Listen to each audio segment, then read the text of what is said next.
Hi, welcome to my channel. In continuation of tenses, in this video we'll discuss about simple past tense and past perfect tense. What is the difference between those two tenses? In fact, they are the past actions, they denote the past actions. Then why two tenses? So, for particular purpose, simple past tense and past perfect are used. With examples, we'll try to understand them. Simple past tense is for the pure past actions. Simple past tense అనేది pure past యాక్షన్స్కి మనం use చేస్తాం. ముఖ్యంగా yesterday, a week ago, a month ago, a year ago ఇట్లాంటి టైంని తెలిపే అడ్వర్బ్స్తో మనం సింపుల్ పాస్ట్ టెన్స్ని ఉపయోగిస్తాము.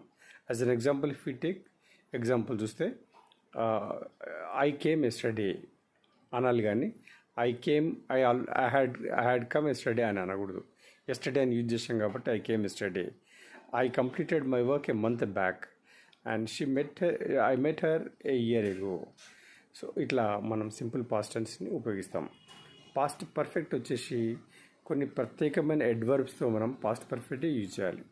Like already, before, since, till అనే ఈ 4 అడ్వర్బ్స్తో తప్పకుండా సింపుల్ పాస్ట్ కాకుండా పాస్ట్ పర్ఫెక్ట్లోని ఉపయోగించాలి. Like I had already seen that movie అనాలి తప్ప I saw already that movie అని అనకూడదు. అలాగే I did not meet him before, అతన్ని నేను కలవలేదు అనకూడదు. I had not met him yesterday before అనాలి. I had not met him before, ఇంతకుముందు అతన్ని కలవలేదు.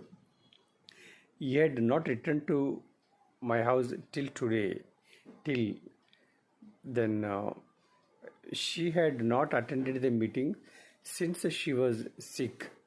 సో ఇలా ఆల్రెడీ, బిఫోర్, టిల్, సిన్స్ అనే మాటలకు మనం పాస్ట్ పర్ఫెక్ట్ టెన్స్ని యూజ్ చేయాలి. సింపుల్ పాస్ట్ టెన్స్ యూజ్ చేయకూడదు. So this is what the difference we can make out between simple past and past perfect tense. So thank you for watching this video. If you like, please subscribe and give a like. Thank you so much.